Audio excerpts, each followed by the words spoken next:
P is for Puma, Piping Hot, Prada and podcast. Yeah. Key word for you, though, is Prada. Prada. So my lovely husband brought me a beautiful pair of Prada sunglasses back from Milan. Only problem being is that I hated them. Yeah.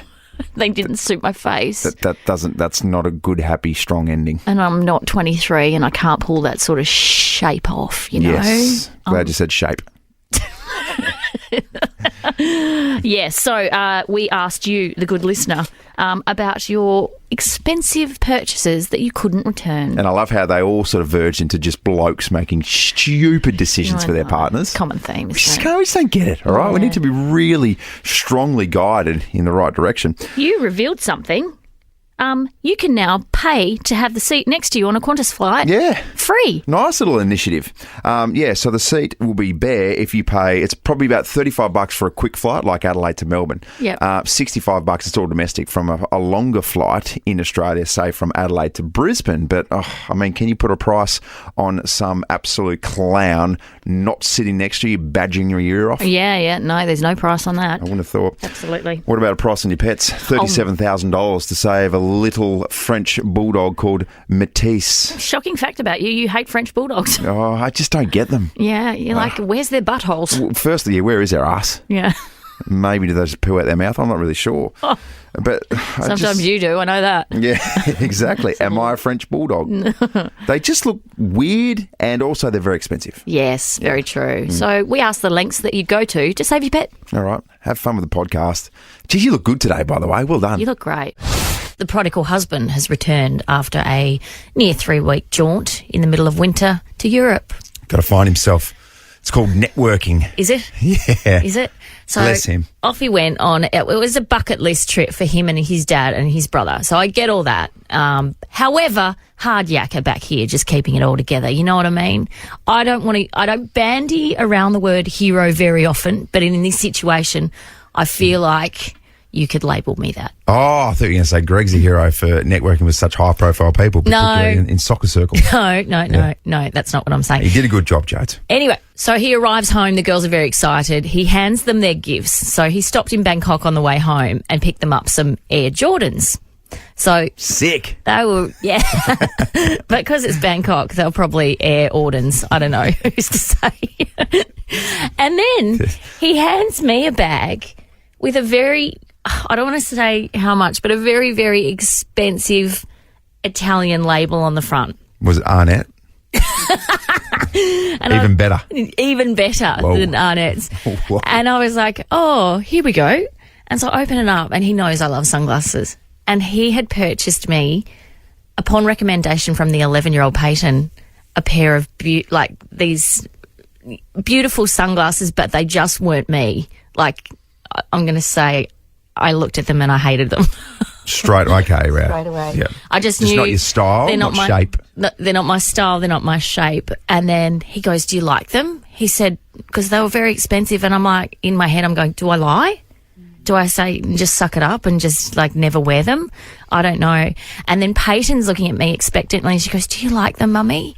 And I was like, oh my God. I was like, do you have the receipt? Oh no. And then she, unbeknownst to me, I'd sauntered past her little laptop that she was working on. She goes, oh, look at these studies, Mummy. Do you like them? And I'd just flippantly gone, oh yeah. And so then she's gone back to him and said she wants these ones. And so I just felt horrendous. And then she's crying. I had an appointment, so I had to leave the house. And then I get this little video message from her. I'm really sorry for stopping up the sunglasses. Oh, my gosh. What have you done? I know it's just sunglasses. And it's your daughter. No, shut up. Don't. I've never felt so bad in any given moment. So anyway, at this point it's pending because there's no branch of this particular brand here in Adelaide. And so I've emailed them to see if I can swap them over or get my money back. But I don't know at this point. I thought you were going to say you're just going to wear them for the rest of your life. No. to make sure, keep everyone happy. I get where you're coming from. Remember I was asking you for advice on where I should get Cara for her birthday? Yeah. And I got her that little Tiffany necklace. Yeah. $400. Yep. Turns out that was the cheapest necklace in the whole store. Yep. Went in there as well and he sort of looked me up and down and said, charmed. What can we do for you, Sarah? You lost. And I gave this necklace to Cara, and then after a little bit, she said, "How old am I?" And I'm not 20 anymore. Yeah. And how much of this jewellery do I have? Yeah. And she made me take it back. Yeah. Gotta be honest. And you did take it back and you got your money back. Yeah. Well, see, I'm in limbo. I don't know at this point. Oh, I don't know what's jeez. going to happen. I just feel sick about the whole thing, and I feel sick that my daughter felt like she'd let me down. But also, what sort of idiot assigns that sort of purchase to an 11-year-old? It's a man. Bless Greg, because I feel the same way.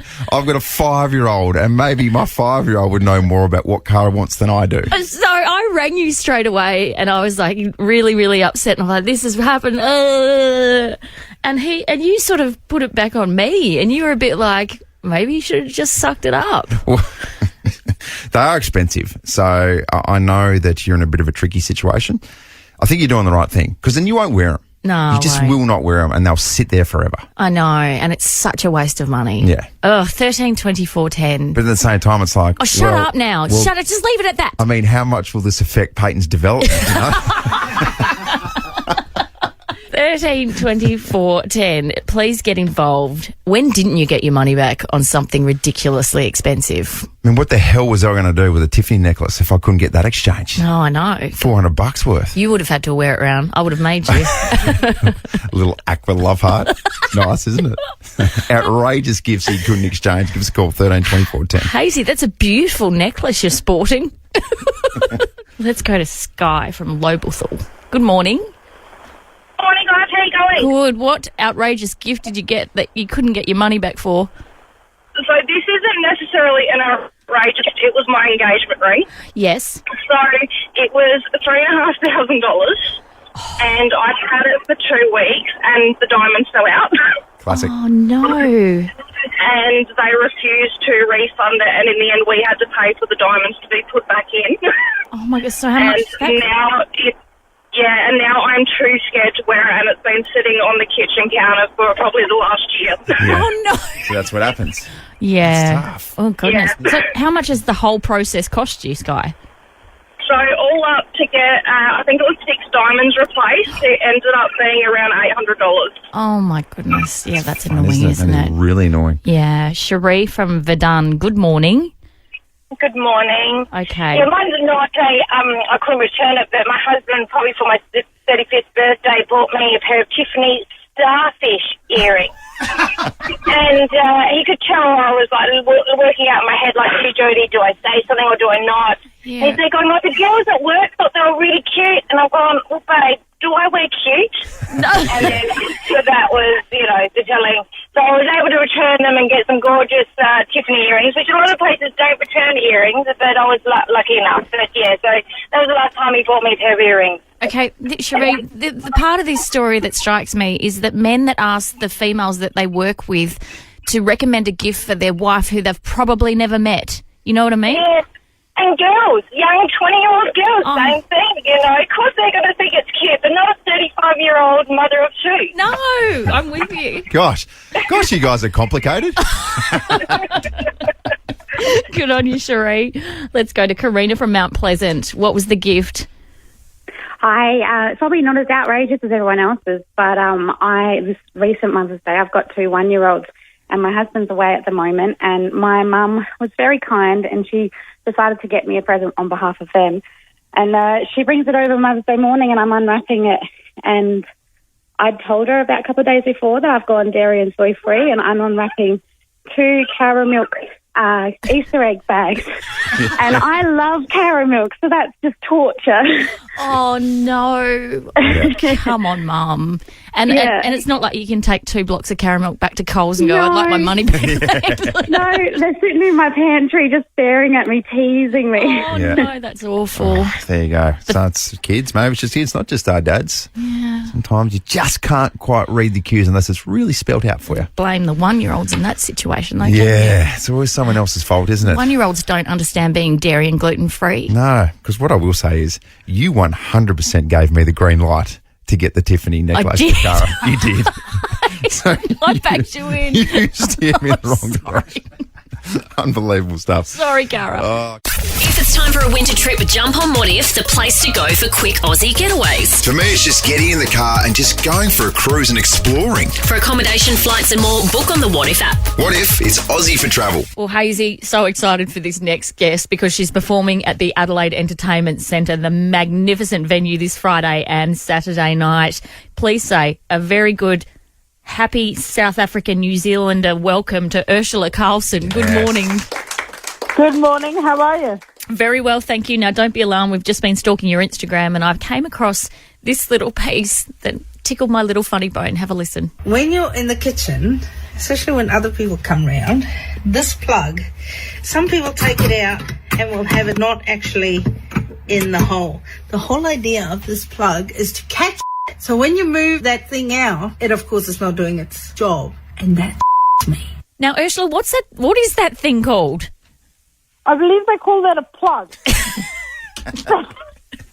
That's a plug, but it's also like a strainer. Yes. All the food that your kids leave in the plate. Yeah. Yeah. But see, it's a fine line, isn't it? Because there's some stuff, like you have to take it out, though, to put liquid stuff down the strainer. Do you know what I mean? Stuff like soup. No, stuff like soup. You have to, Urzila. Yeah, like chicken bones and stuff. No. Got to take it out. That always has to stay there. If you need to move it to drain liquid, it's not liquid. That's right. When was the last time you came to Adelaide, Urzila? I was there last year and looking forward to coming again. And I'm always surprised as hot and as full of plague as it gets in February because I feel like every time the Adelaide Fringe is on, there's some plague in Adelaide. It's either, the possums go nuts and just run over the stages in the garden, or there's crickets, or there's, some flying thing will always get you in the eye in Adelaide. Yeah. And then all of a sudden, when it turns to the closer to winter we get, then it's like the weather just loses its mind and I freeze. And I'm never prepared for it. So what do you go for? You'd rather it hot or cold? I prefer cold because A, I'm a big unit, and B, currently going through menopause. So you don't want to have a hot flush when it's 40-plus degrees. Jeez, you guys have got it rough, and we're just wondering whether today is the chance, the time that we actually do wash our hands after holding our willies. Yeah. You guys, I mean, I'm not saying, nothing on the female body works properly. Nothing. No. Whereas I'm not saying men have it easy. Like sometimes I know your balls get itchy. We know that because you keep scratching it in public. Whereas a woman's hands would literally fall off. We will not touch her, and we will wait till we're in the bathroom. Like your knickers can be so far up your butt, and you will wait till you either get in the car or get to a bathroom. But you don't see a woman just dig it out. Whereas dudes are like, no, this might be mildly uncomfortable. I'm just going to stand here and scratch these boys. Yeah. And some blokes can be celebrated for it. For example, Rafa Nadal, when he does it, everyone's like, that's sexy. How could it possibly be sexy? No, it's not because... No, it's not. Urzila, you're speaking to, right now, a prime offender of the old scratch because numbnuts over here will literally just stand there and have a conversation with me while he's scratching. And I'm like, are you actually, genuinely scratching right now? Well, Urzila, I wish I had numbnuts, otherwise, because then they wouldn't get so itchy. Well, I think we'll be doing a seance tonight and hoping for those numbnuts to hit you. Well, I'll be writing a spell for it. When he comes along to watch you on Friday night, Urzila, he'll be the one standing there scratching while you're on stage trying to perform. You're just going to hear it. Yeah, you cannot believe the stuff that you see. It's like when you're in traffic and you look to the side and there's just a guy in his Camry picking his nose and eating it, and you're like, you're in a Camry in a cloak of invisibility, pal. Yeah, I get it. We're all pigs. I get it. Yeah. Well, you said it. There you go. Oh, my God. Please do yourself a favour and get along to see Urzila. She's performing Friday and Saturday at the Adelaide Entertainment Centre. You make me laugh till I cry. I love you so much. Thank you for chatting with us. Thanks, too. Jode, you've got a lovely little dog named Sid, don't you? Yeah, little Sydney. Little Sid. My little beautiful, aggressive attack dog. No, she's not. She's a toy cavoodle. What, she could not destroy a fly? No. Who are you backing, a fly or your dog, Sid? Yeah. And then when she starts barking, it's like this. Yeah, it's like, oh, that's so cute. She's trying to be scary. You're trying to be scary, but you're not. Yeah. Come here, Sid. Come and on the couch a bit more. Yeah, go on. Oh, look, she's literally waving it around, winging everywhere. It's like a tiny little sprinkler. The situation yesterday where the 3-year-old peed herself having a nap on the couch, and then Sid followed up. So Yeah, good, Sid's like, I thanks. can outdo that. Yeah. Yes. Hold my beer. With urine that's just, it's extra aggressive dog urine, isn't it? But Yeah. is this a thing that all dogs do? When I get home from work, she gets so excited. The first thing, it's a race to get her out the door because she pees. Yeah, she does that. And you've got an incontinent dog, don't you? Yeah, she does not know what's happening. Oh, I swear, she tells us she doesn't know what's happening. I swear, when we leave her long enough, we come home and it's like F-U in urine across the tiles. It's like, I don't know what I'm doing. Sure you don't. How much would you pay for Sid? What's your limit, do you think, in terms of vet bills? Oh my God! Well, we took her to the vet the other day. She's got to have her little baby teeth out because they haven't dropped out yet. So that's going to cost $1,000. $1,000. Has anyone got pet insurance? Is that worth doing? Yeah, it blows out pretty quickly though. Yeah. Oh, does it? Blows out real quick. Right. An owner of a French bulldog has slammed an emergency vet clinic in Sydney after copping an eye-watering $37,000 medical bill. It was life-saving treatment. Matisse, a 5-year-old French bulldog. Oh. Can you imagine Matisse as well? Demonic little thing he is. No asses too on French bulldogs. Where are their asses? I don't know. What's going on? I don't know. It's like they're so ugly that they're cute. It's like, Yeah. oh my gosh, you look like the spawn of Satan. You're so cute. $37,000 and these guys have absolutely gone to town. Yeah. What's your cut-off limit? Like, I reckon, so Indiana has had all sorts of issues. Slip disc, she had a knee reconstruction, everything. She's pretty much had every tooth taken out as well. Upwards of $25,000, I think, Tara worked out across her 15-year journey. And I'm the stepdad because she brought her into the relationship. Oh, that's worse. Did she buy it with another partner? Yes. Oh my God. Yes. But I love her like a child. Right. Absolutely. Apparently you've been spotted around the streets of West Croydon just walking around with your incontinent dog. Yeah. She doesn't get as many walks as she used to, but yeah, just a trail of urine everywhere. That's where we've been. Oh. So upwards of $25,000. 0400 919 919. You can text us, can give us calls. Well, of course, 13 24 10. Your outrageous pet bills because what's the limit? Yeah. Like, when do you start going, oh, I just don't really know. So if the vet came to me and said, this is wrong with Sid, you need to pay, it was probably a bit limitless because I love her. $37,000? $37K for life-saving surgery. Sid or $37,000. I would consider it. Really? Yeah. $37,000. So now Matisse, Because the French what- I bulldog, mean- gets another chance, and it's like, you're welcome, Matisse. And like French bulldogs do, he's just sitting there going, so glad we saved him. Just with big drool coming out the side of its mouth. Yeah. I also know what's happened here as well. What? This is Dr. Chris Brown's work, isn't it? Yes. No wonder that man's Needs a filthy tooth out. $40,000. You got it, Dr. Chris. Can I give you $45,000 instead? Can I pay you in other ways, Dr. Chris? Sally from Macclesfield, how much have you dished out? We've dished out over $35,000. Wow. Wow. Okay, well, take us through the dog. What's its name, what breed, and take us through its extensive little history. We have a 7.5-year-old German Shepherd. Yeah. His name's Zara. He went in for a checkup on his hip dysplasia, and they found out that he had prostate cancer. Oh, no. Yeah. Sorry. And so there was options whether he have his prostate out or whether he go over to Sydney for radiation therapy. And so what did you do?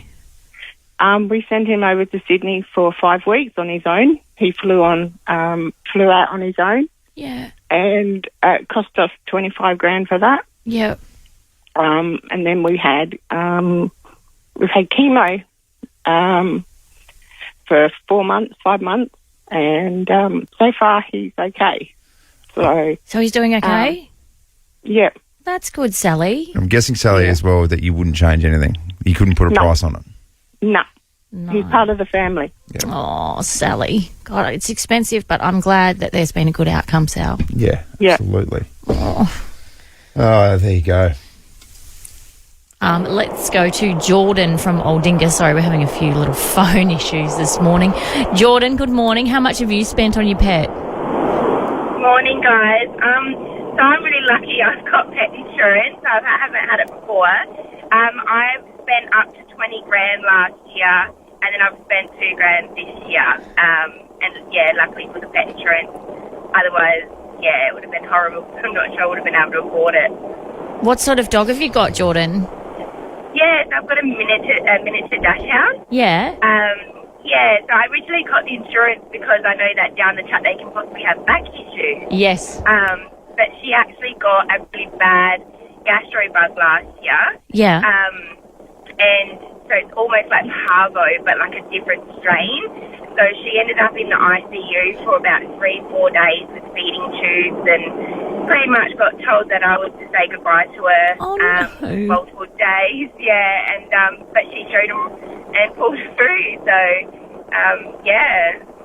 Oh, Jordan. Well, that's good as well. At least we've had some positive outcomes. There's been some happy endings. Expensive but positive outcomes, Andrew Hayes. Yes. So, I mean, you mentioned before, but is there a price? Probably isn't a price. No. Once you get to, like, you're at a stage now where you know Sid so well, even though she's a puppy. Yeah. But I think the other thing is too, like when you've got kids and they become so attached to your dog, like, you know, wouldn't you go to the ends of the earth just to... Yeah, exactly right. They say my kids aren't overly attached to Indiana. It's a strange little relationship they've got, but she's been in the family the whole time. Yeah, right. So you wouldn't change anything different. No. All right. If you've got some stories as well, please text them through 0400 919 919. What about this? How do you feel about people just invading your personal space? Hate it. Really? Yeah. We'll get to this in a second. I do love what Qantas has come up with, though. Okay. In terms of travelling. Yep. Because sometimes it's really, really confronting when you sit next to a stranger on an airplane and they really try to generate and force unwilling chat. Yeah, that happened to my husband on the way home from Europe. Oh, I bet it did. Someone really wanted to, you know, get involved in some real chat. Yes, and he would have had plenty of stories to tell them based on the few weeks he had overseas. Exactly right. The airline has announced its new Neighbour-free program, which will enable passengers to book an empty adjacent seat to their own on some routes. So Neighbour-free offers you the opportunity to reserve the seat next to you so you can enjoy extra space and comfort when travelling in economy.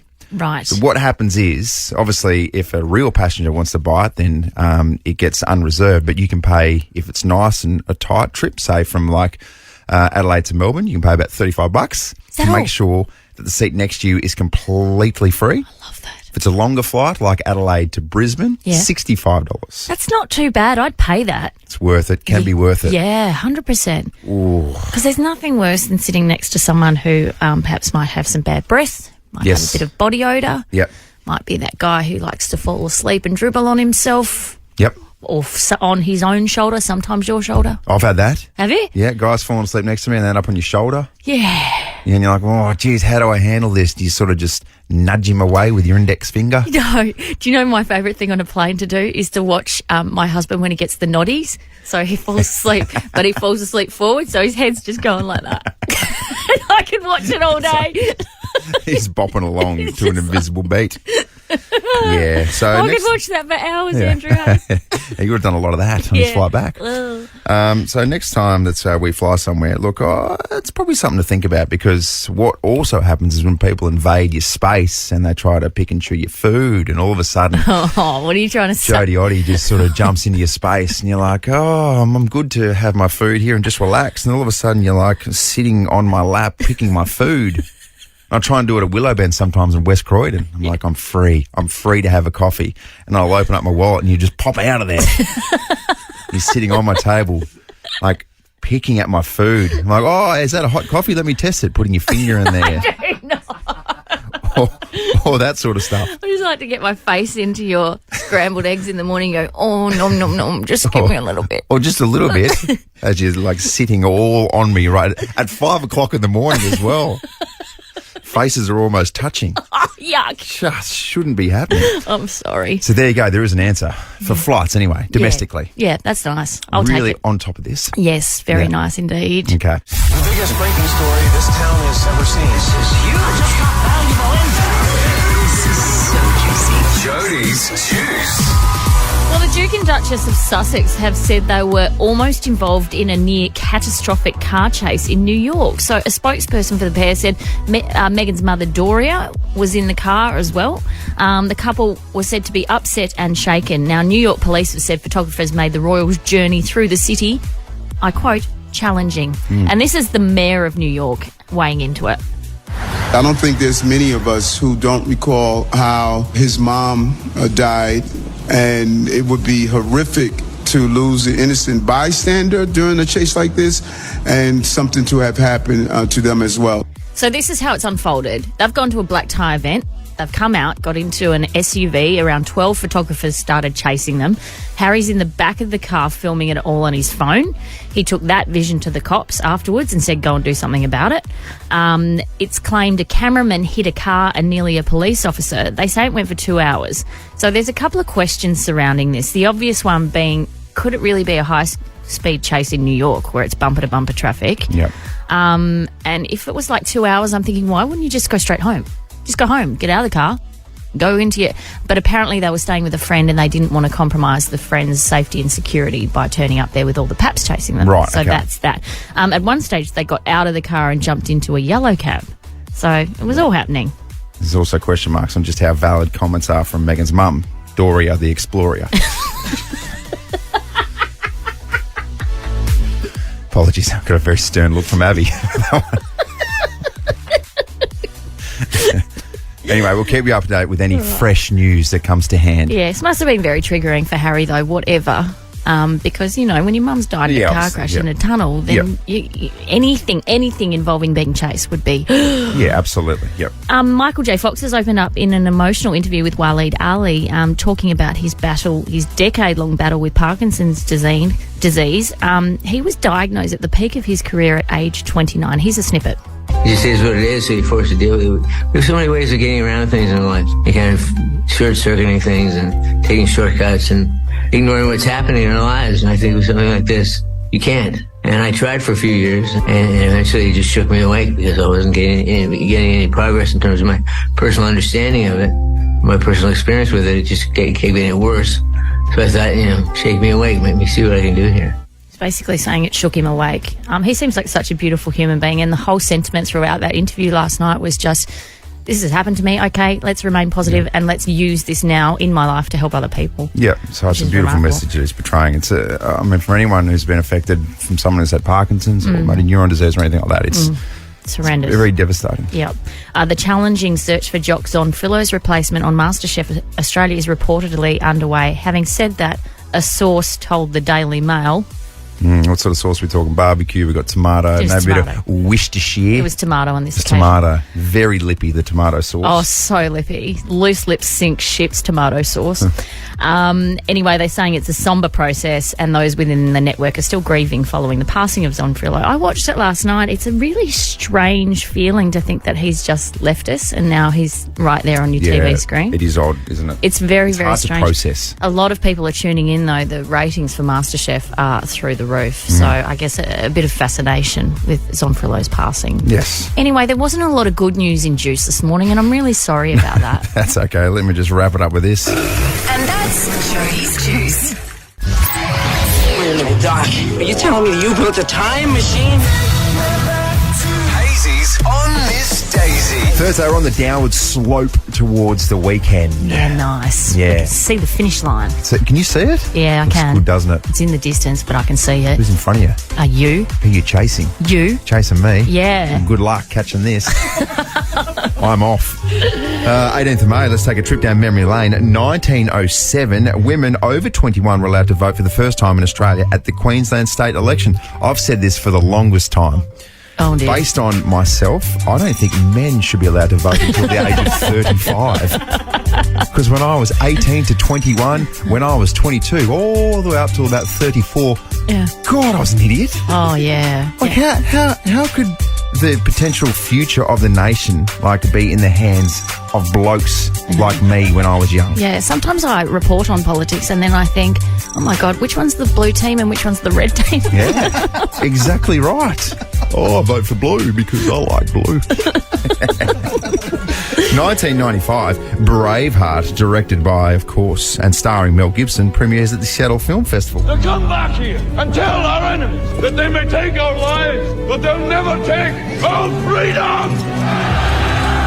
Just a little tale about Sir William Wallace, a late 13th century Scottish warrior who led the Scots to the First War of Scottish Independence against King Edward I of England. I mean, as you know, this stuff connects with me on a different level, the whole Scottish stuff. Oh, do you know what I mean? Oh, for God's sake. So I just see it a bit differently. Yeah, because your wife's Scottish, but you still confuse Irish and English people for Scottish people on a regular basis. Therefore, I somehow have roots to William Wallace. Yeah. From back in the day. That was a great movie. How did it go for Mel Gibson after that? Oh, not overly well. I think that was the beginning of the end for Mel. Yeah. He's had a couple of rants caught on tape that are regrettable. Yeah, Let's put it that way. Yes, Mel, it didn't quite finish on top these days. Reminiscent of some of the voicemails that you've left producer Zoe when you've had a couple. Oh, thank goodness. Wow. Am I blacklisted like Mel now? Producer Zoe, good.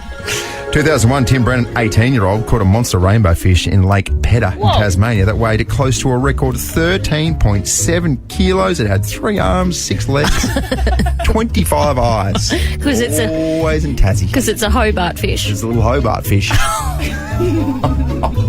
No, there was no extra limbs or anything, but don't know about Tim. No, Tim's fine. 2019, Scott Morrison was elected as Prime Minister of Australia. I was at a trade school the other day in Brisbane, year 11 and 12. I asked them, I said, how many of you are going to start your own business? More than half of their hands went, how good's that?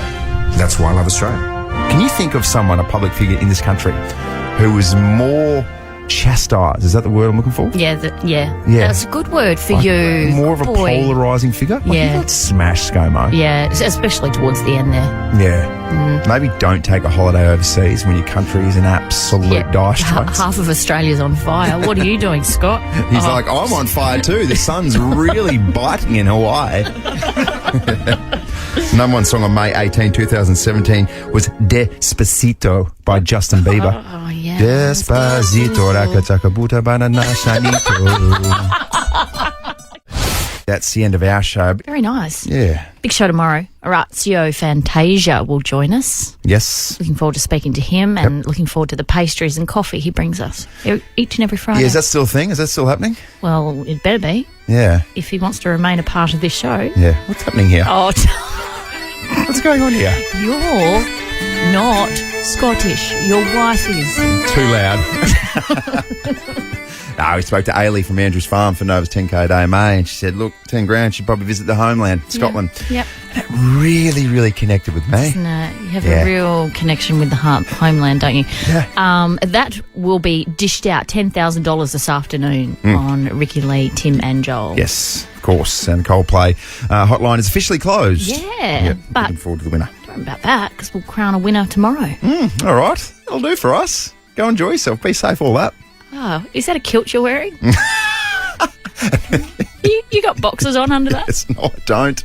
I'm a proper Scot, not wearing a kilt. I'm wearing a kilt but nothing underneath. Yeah, nice. Yeah. That's how you roll, isn't it? That's how we do That's how it. you roll into your Thursday. All right, leave you with that visual. Goodbye. Jodie and Hayesy on Adelaide's Nova 919.